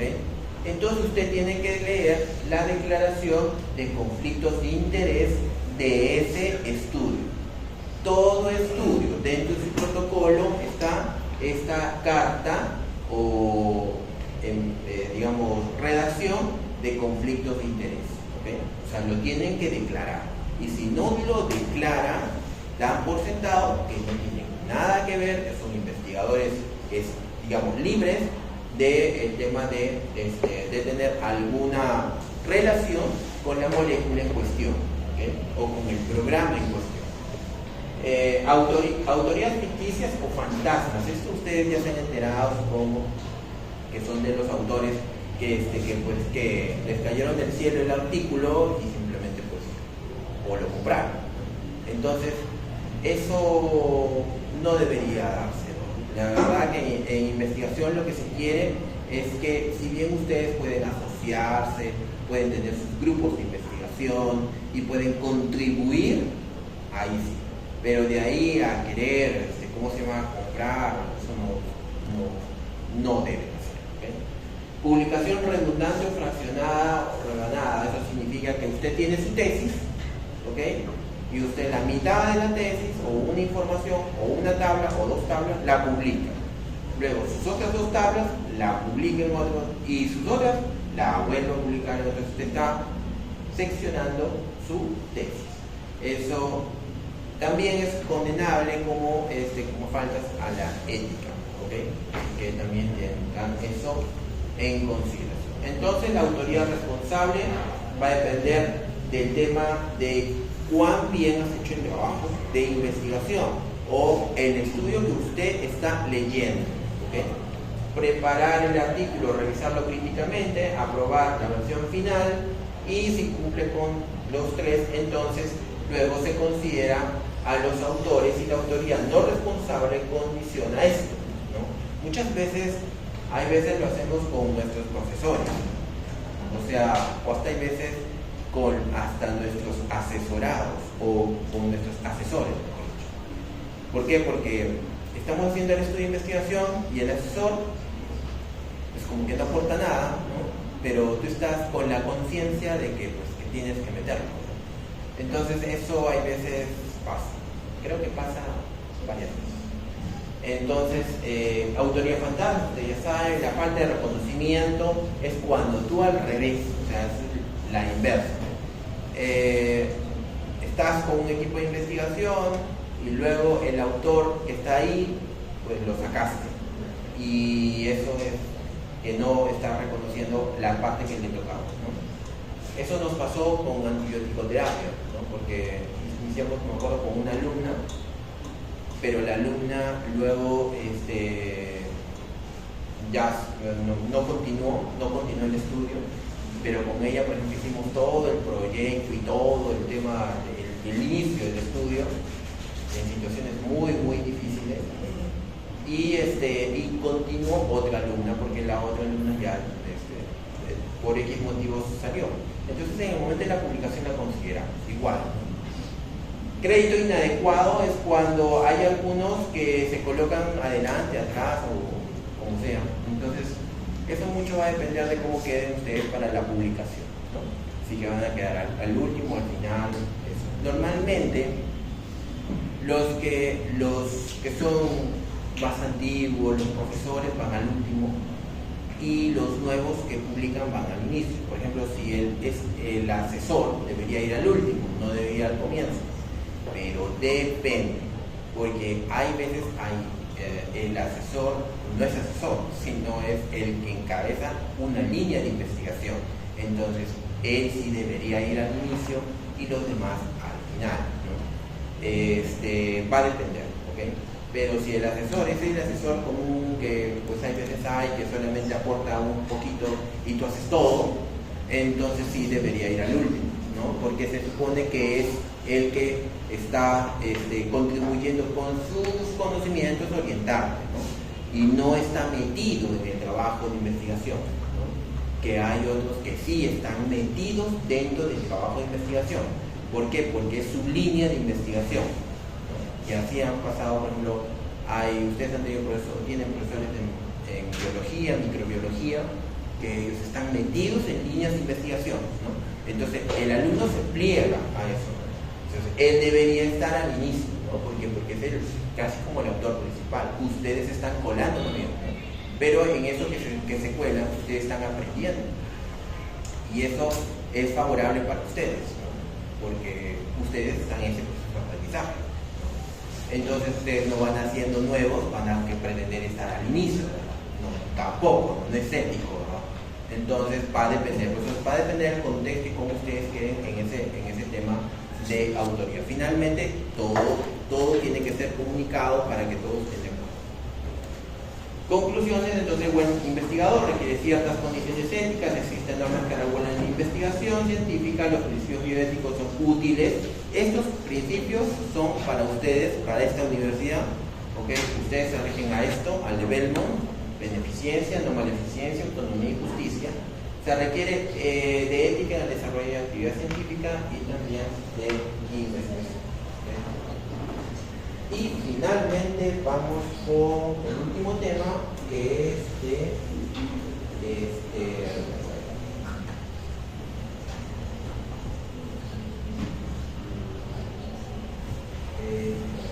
es comunicación.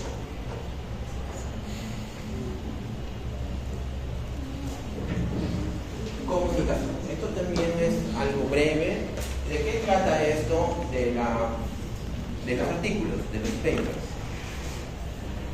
El estilo no científico data de que de repente hay ambigüedad, hay gerundios, ideas centrales, inconcordancia. Esto es lo que muchas veces se ve en las tesis, ¿no? Porque hay veces no están siendo bien asesorados y puede haber eso, ¿no? No debería. Y creo yo que la universidad ya está en ese tema de ir evolucionando en cuanto a la presentación de sus tesis. Diferencias de estilos de redacción, uno que es científico y otro que es literario. Hay veces las tesis se confunden con monografías y lo hacen así, ¿no? De esta forma, ¿no? ¿Cuándo deberían hacerlo? De esta forma. Ya saben de lo anterior. Jerarquía de evidencia, todos los niveles de evidencia que aterrizan en un formato que está en su manual de procedimientos para la elaboración de un proyecto de investigación. Tipos de comunicación científica: tenemos los artículos, que son revistas originales, revisión, cartas, muchas cartas al editor también, comentarios, reseñas, libros, los manuales, las monografías, las series, ponencias, comunicaciones en congresos y pósters, ¿okay? Esto muy poco estoy viendo aquí, ¿no? Es decir, mejor dicho, no aquí, sino afuera. Es decir, si ustedes tienen un trabajo de investigación, yo les aconsejo de que ustedes se presenten en congresos internacionales, ¿no? Porque hay congresos internacionales por todo tipo de temas en todo el mundo. Y vayan, o sea, pueden irse a Chile, Brasil, Argentina, llevando su póster, ¿okay? Y presentando. ¿Por qué les digo? Porque eso hace que ustedes se conecten o se contacten y busquen contactos. Depende de la especialidad que ustedes afinen, ¿no? Siempre es bueno eso. Y no espere que sea acá, ¿no? Yo le sugiero de que sea afuera, porque cuando, por ejemplo, tuve la oportunidad del 2016, cuando estábamos haciendo la maestría en fisiología, nos fuimos al Congreso de Brasil. Y en el Congreso de Brasil me di con la sorpresa de que estudiantes de medicina hacían trabajos experimentales en fisiología, lo cual acá no se veía. Entonces, y las chicas hablaban inglés, se presentaban en inglés el póster, ¿no? Eso te da otro tipo de roce, te da otro tipo de, ¿cómo se llama? Como le dije, contactos, ¿okay? Y por ahí que te encuentras con un peruano. Entonces, pues crea más, te das cuenta que la parte, digamos, de salir de tu país es muy importante, porque uno que está fuera de tu país, no son nuevas culturas, nuevas formas de ver el conocimiento médico, porque ellos tienen su propia formación médica, que no es igual, es similar, pero no es igual muchas veces. y de repente crea la alternativa de usted mismo poder seguir ir a esos lugares, a seguir formándose, ¿no? Porque cursos hay en todo el mundo, ¿verdad? Entonces, tanto virtuales como presenciales. Entonces, yo les animo a que se presenten a estos congresos y póster de presentación para que ustedes puedan, representar a la universidad en congresos internacionales. Por eso le digo, utilice sus artículos en algo que a usted le llame la atención, algo que le guste, ¿no? Porque si usted va a hacer un estudio en estudiantes de medicina en la Universidad Señor Nipán, ¿eso dónde lo va a presentar? O sea, ni para presentarlo ni en Lima. O sea, no. Pero si usted presenta un estudio de diabetes, un estudio de hipertensión, un estudio, de preeclampsia, un estudio de cirugía cardiovascular, neurocáncer, lo que fuera, entonces eso sí da para que usted lo lleve a un congreso, como artículo.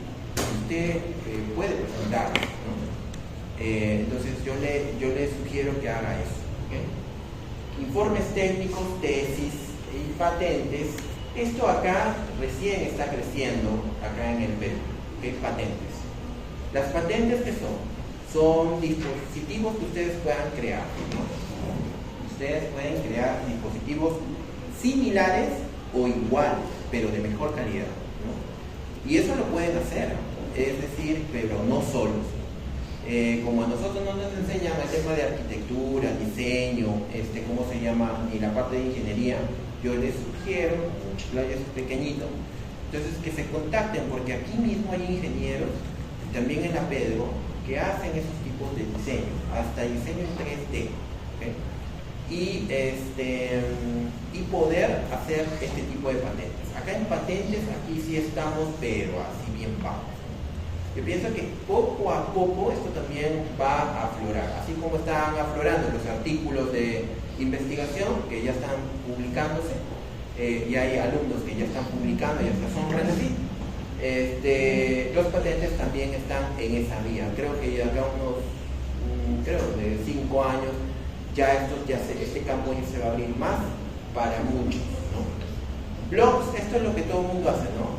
Puede ser sus TikTok, TikTok no solamente es para hacer tonteras, ¿no? Sino también para hacer comunicaciones, ¿no? Ser informativos, y otras redes sociales, tener sus blogs también. Tipos de publicación, entonces, son artículos originales, la revisión, editorial, presentación de casos.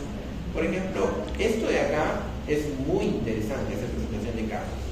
Yo pienso que para ustedes depende de lo que les guste, ¿no? Ustedes siempre tienen que esperarse a algo que les guste, ¿no? ¿Para qué? Para ustedes hacer esa presentación de casos, porque eso no lo va a hacer el asistente. Te cuento que en los hospitales, digamos que, de todos los pacientes que llegan, por lo menos para presentación de casos, deben haber un 5% de toda la cantidad de pacientes que llegan a los hospitales. Y lamentablemente no los presentan. No los presentan, ¿por qué? Porque no hay tiempo, ¿okay? No hay tiempo. El médico tiene muy poco tiempo para estar detrás de una publicación y una presentación de casos. ¿Por qué? Porque tiene su proceso, ¿okay? Aunque es menor que un proyecto, pero tiene un proceso. Entonces, ¿quiénes pueden hacer eso? Ustedes, ¿no? Pero claro que le tienen que echar ganas a eso, ¿no? Por ejemplo, con otros alumnos, yo pues formo grupo para presentación de casos. Un estudiante del MIC ha hecho su presentación de caso y ya lo tenemos publicado y todo. No demora mucho, depende del caso, ¿no? Depende de qué tipos de casos sean, ¿no? Normalmente son casos que son raros, y que tienen mucho abundancia de imágenes. Entonces, las revistas se atraen por ese tipo de presentaciones. Cartas al editor, también pueden hacer cartas al editor. Ustedes pueden leer un artículo se informan del artículo, evidentemente, vuelvo a repetirle, les tiene que gustar, porque tienen que leer bien e informarse bien, y tranquilamente ustedes pueden redactar una carta. Es una carta de respuesta al editor de esa revista de la publicación de un autor, y se publica también. Antes esto daba puntos para investigación, ahora ya lo sacaron, ya no da. Antes presentación de casos también daban para publicación, ahora no. Muchos se han visto beneficiados por esto y han incrementado sus puntos, ahora ya lo sacaron. Comunicaciones breves también, por ejemplo editoriales o breves reseñas que pueden ser dadas en revistas.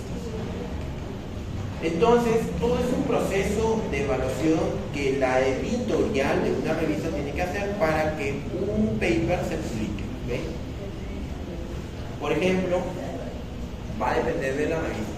Una revista que es Q4, por ejemplo, o Q3, o puede ser hasta Q1, pero que no haya un pago de por medio, porque hay un pago de por medio por publicación, ¿okay? De revistas, ahorita vamos a verlo,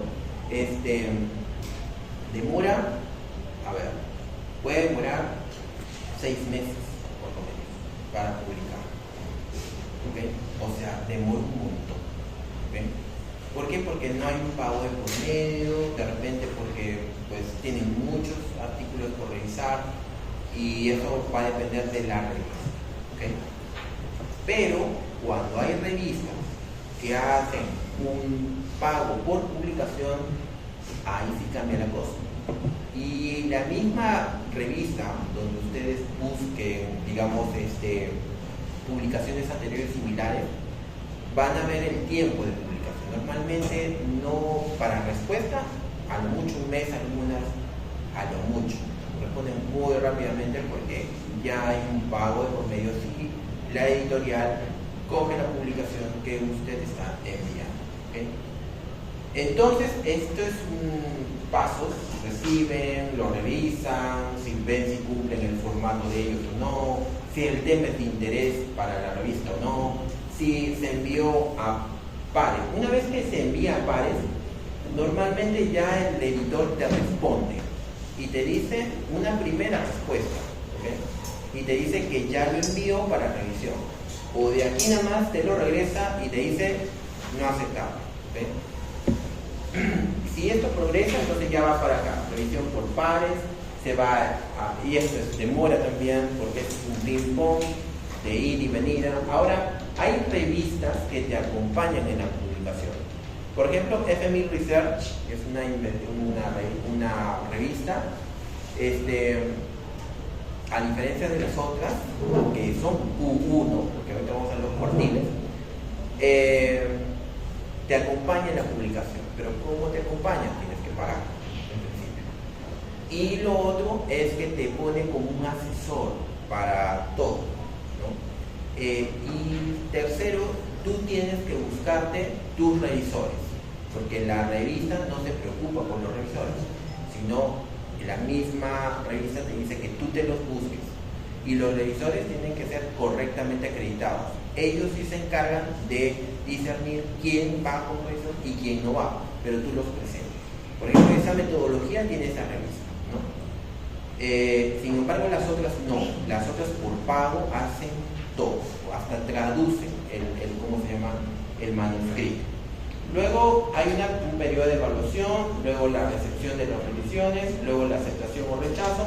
Mira que acá ya de plano te la pueden rechazar. Después aquí también te la pueden rechazar. Entonces hay 2 veces en las cuales directamente el editor lo puede rechazar. Pero después de la revisión por pares, a los revisores no les parece tu trabajo, el editor vuelve a evaluar si efectivamente no va y te lo rechaza. O sea, hay 2 veces que hay ese tema. Y finalmente ya procede para la publicación. Aceptado para publicar, pruebas de imprenta, publicación, y este es un tiempo que demora también. ¿Okay? Digamos que si te lo aceptaron hoy día, entonces no se publica mañana, sino se publica en la próxima edición. Y si esa edición puede ser de acá a 3 meses, en esa edición se publica, ¿ok? Depende.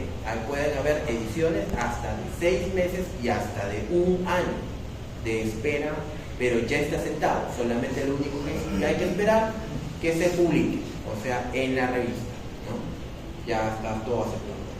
Entonces el comité editorial es un equipo que tiene el campo del conocimiento de la revista especializada o de la revista que va a evaluar y tiene requisitos para ser, digamos, parte de esta, digamos, de este comité. Tiene que ser experto. Normalmente hay revistas normalmente que son las Q1, ya son por especialidades, ¿no? O sea, ya se reparten son como subcomités, digamos así, que si envían algo de infecto van a digamos, a una revista especializada en infectología, ¿no? Y así hay algunas revistas como MDPI, Frontiers, por ejemplo, también tienen sus agrupaciones así de cambio, neumo, infecto, etc. No todos revisan todo. Entonces, su revisión de los manuscritos, asesorar criterios objetivos de la revista, identificar temas números especiales, atraer nuevos autores y manuscritos. Eso sí, hay veces, por ejemplo, normalmente te llegan correos de eso, ¿no? Te dice pues que colabores, dicen colabora, ¿no? Pero en realidad es que cuando te dan eso y tú averiguas, en realidad hay un pago de por medio. Someter a consideración algún trabajo propio, ¿no? Y las revisiones por pares. Toda revista siempre tiene revisor por pares y va a depender de la especialidad. Por ejemplo, yo soy revisor de Neurocritical Care, una revista Q1 de Estados Unidos. Es la top en revistas de cuidados neurocríticos en el mundo, ¿ok? Y gracias a Dios yo entré ahí en pandemia y justo cuando terminé el doctorado ingresé como revisor. Pero no soy revisor de todo. A mí me dan todos los trabajos que son, primero me dieron, por ejemplo, trabajos experimentales, ¿ok? Y solamente la parte metodológica. Después me dieron algunos trabajos clínicos observacionales.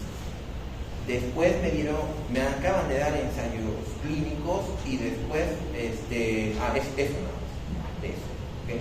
Entonces, no todos podemos revisar todo. A mí solamente me encargan la parte metodológica, pero no soy el único revisor. Cuando yo veo digamos, los artículos, los papers de toda parte del mundo, Japón, China, Egipto, de todo lugar, de toda parte del mundo, ¿okay? Todos quieren publicar en esa revista y tienes que hacer lo más estricto posible y ellos tienen un formato. No es que tú lo revisas porque lo revisas. Ellos tienen un formato estructural, ya es como un checklist, ¿no? Y tampoco haces digamos, no te demoras mucho. El problema de esto se centra en el contenido. Y en el contenido está el detalle. Uno tiene que leer bien de qué se trata y buscar como revisor, bueno, es como revisar, pues, específicamente qué es lo que obviaron los autores y lo que tú tienes que rescatar porque lo presentas ante el editor y no quieres quedar mal con el editor. O sea, se supone que tú como revisor eres un experto en el cuidado neurocrítico y tú tienes que revisarlo bien porque das recomendaciones para ciertos grupos que también son expertos, ¿no? Y presentan en equipos de investigación. Los que más presentan, por ejemplo, los que más han revisado son equipos de investigación de China. También hay equipos de investigación de Estados Unidos, de universidades, pero más son de China, ¿no? O sea, pero son estudios muy bien realizados. O sea, comparativamente con la tecnología que tenemos nosotros, pues es nada. Entonces, eso hace de que uno tenga su tiempo para leer el estudio, compararlo, verlo, revisarlo y luego dar sus observaciones, ¿okay? Entonces, los revisores por pares tienen una estrategia de revisión, sin embargo, va a depender mucho de la revista, porque la revista te da un formato, ¿ok? Y no pertenecen al equipo editorial. Por ejemplo, yo pensaba al inicio, me emocioné cuando me dijeron la invitación, y yo pensaba que iba a formar parte del equipo editorial, y entonces ya había pasado medio año y me envió envió la carta y me la rebotaron, ¿no? Me dijo textualmente: usted es revisor, ¿no? Entonces, y ahí quedó, o sea, soy revisor, ¿no? Y entonces no perteneces a la organización de la revista Neurocrítica. No, yo no pertenezco a esa revista editorial, ¿okay? Pero pertenezco a su gama de expertos de revisión por pares. Es como un híbrido, ¿okay? Entonces, ¿es un parámetro de calidad? Sí. ¿Por qué? Porque, digamos, para ellos, así como yo, tienen revisores en todo el mundo, ¿okay? Entonces, para ellos también, porque ellos tienen un mapa, digamos, de qué revisores hay en cada país, ¿no? Y para mí, porque como especialista en terapia intensiva, pues soy revisor de una revista top en mi especialidad. Entonces, bueno, para mí también, ¿okay? Medidas de impacto. Una revista se basa en su, digamos, ser, no ser buena, sino ser en la más leída, digamos así, en base a un dato numérico que es llamado factor de impacto. ¿Qué es el factor de impacto? Es el número de publicaciones que han sido citadas en 2 años por lo menos de una revista X sobre el número de publicaciones de esas que han sido citadas en la revista, número total de publicaciones. Entonces, de acuerdo al factor de impacto, va a depender lo que llamamos cuartiles, ¿ok? Los cuartiles de las revistas. Digamos que los más buscadores, los que nos obligan acá, que son ellos, y no obligan porque en realidad literalmente es así, Scopus y Web of Science. Sin embargo, no son los únicos, ¿no? Está PubMed, Cochrane, Invade, entre otros, ¿okay? Pero pertenecen entre ellas a esos buscadores grandes, Scopus, Latindex, Web of Science, entre otros. Entonces, como ustedes ven acá, es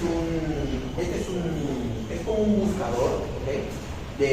Digamos, de todas las revistas y su factor de impacto, ¿no? Y el factor de impacto que se esté acá, está acá, hace la calificación de una revista. Por ejemplo, la revista de la cual soy revisor es Q1 porque tiene un alto factor de impacto, ¿okay? Por eso se lo califica en cuartiles: Q1, Q2, Q3, Q4. A nosotros acá en el Perú obligan a que todo, cuando usted le digan, busque usted una revista, un nivel de evidencia, una revista correctamente indexada, prácticamente le están diciendo que usted tiene que revisar una revista que esté entre Q1 y Q4. Y las que no son Q, pues lo toman como referencia, ¿ok? O si no hay, lo cual es raro. ¿Por qué? Porque vuelvo a repetirle que esto significa número de veces de artículos que han sido citados, ¿okay? Citados. O sea, que cuando usted lo publicó, no es que muere cuando usted lo publica, o cuando el artículo que usted está buscando ya lo publicaron, sino es qué tanto lo leyeron a nivel de todo el mundo, ¿ok? Entonces, cuando usted tenga un artículo, usted va a tener que ver cuántas veces fue citado el artículo o cuántas veces fue descargado, ¿okay? Entonces, cuando usted vea un artículo que fue citado muchas veces, ese artículo se supone que es el mejor comparativamente con otro que no es citado, ¿okay? Aunque el factor de impacto no incluye, no es de que por tener un factor de impacto alto, la revista sea buena o mala. No significa eso. Significa que es pues que la revista, como el Nature, como el Science o como entre otras que están acá, sean, digamos, las más leídas, ¿no? Las más leídas, ¿okay? Pero no las podemos, algunos dicen no podemos citarlas como buenas o muy buenas, ¿no? No necesariamente, no necesariamente. Entonces, ese es el factor de impacto. Ahora, Cimagro, en Journal Rank, es un portal. En ese portal que ustedes entran en internet a Cimagro, Journal Rank, es como una plataforma donde usted puede buscar cualquier tipo de revista que esté indexada y que tenga ese factor de impacto. Es más, puede localizarla hasta por país, ¿okay? Por región. Es una plataforma donde nosotros podemos buscar información acerca de revistas y también de las publicaciones que han sido citadas en esas revistas, ¿okay? Estos son los pósters que yo les decía, los pósters de congreso, que es necesario que ustedes lo hagan, ¿okay?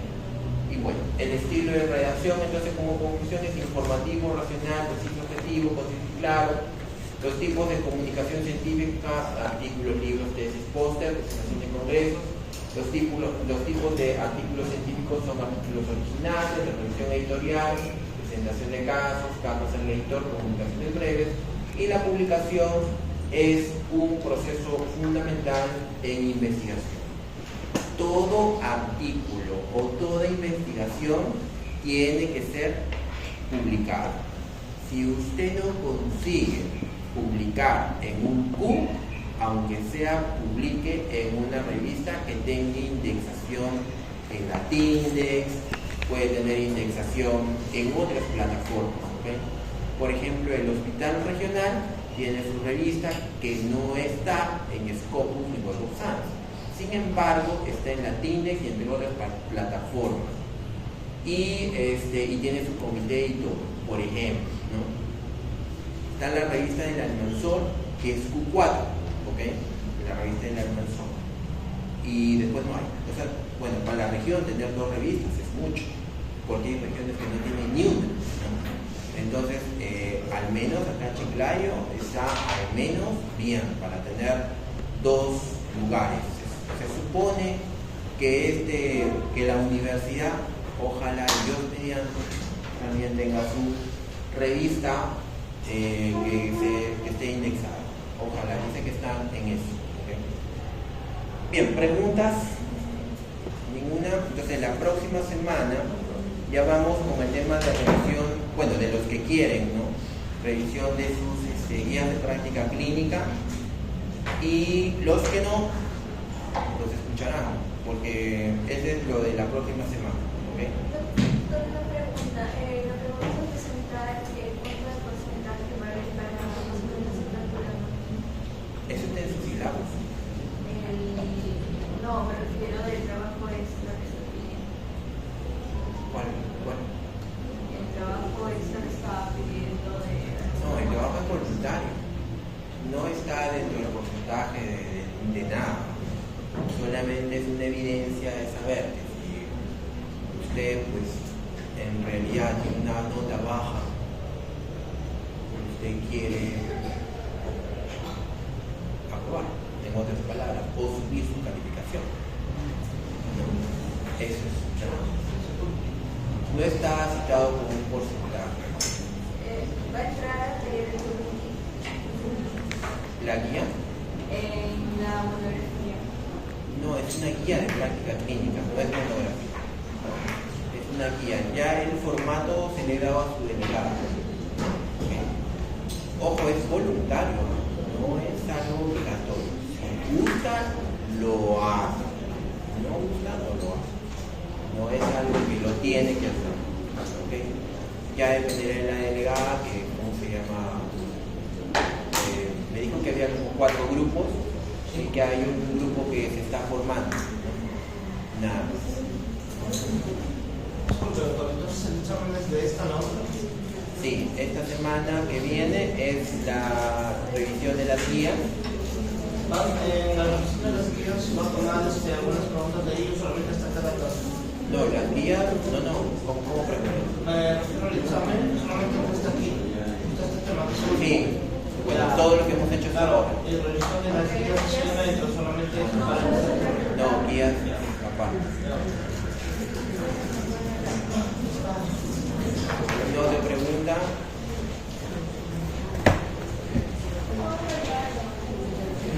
¿Ah? ¿Ninguna? Ok, vamos a pasar lista entonces.